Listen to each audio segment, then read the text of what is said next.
I'm Bill Sweeterman with Yield Tech Seed Service. We're in a field here in Mercer County today. I wanted to share something with you that I've never seen before. It's what we call tip pop syndrome. So as you pull back your corn,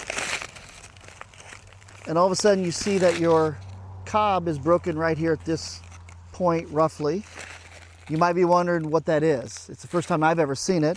So I called our technical agronomists, Blake Russell and Jeff Heinen, and they kind of gave me some insight of maybe why this happened. So if I take this ear off and we're looking at this particular ear, you can see that the farmer had good kernel count. He had, good kernel length.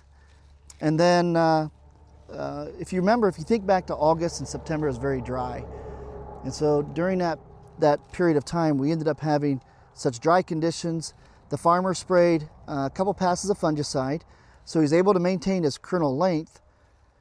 And then we got a shower there in September, and then this corn wanted to take the fertility, the nitrogen, and it wanted to put it into the ear, so it did a really fast grain fill during that period, which caused pressure into these kernels.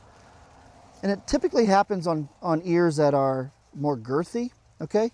And so you can see that these kernels create a lot of pressure, and they pushed against each other, and you can just see it just broke that cob apart.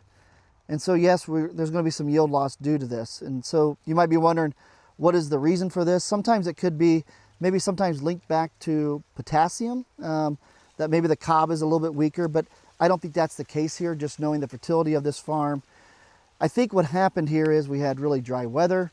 The farmer did a really good job of spraying the field with fungicide. He kept it alive. It looks really good yet here today.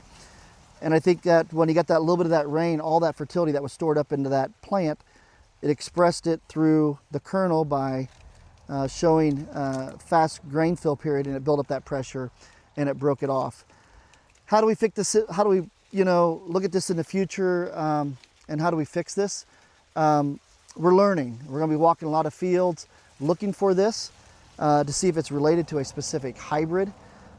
And possibly it may be. We don't know that it is for sure, but we'll certainly pay attention to that. The other thing that we're going to do is we're going to encourage the farmers to maybe consider showing some of these fields as a top priority. Because if we can still get some of these ears, especially in the good ground, where they're still up, maybe that's going to help to preserve that yield. So again, this is just something I don't see a lot of, and I've never seen before until about a week and a half ago. But we certainly want to give you an update, kind of share with you what's going on out in the fields. If you got any questions, please reach out to Yield Tech Seed Service, and we'll be glad to walk your fields and take the necessary steps.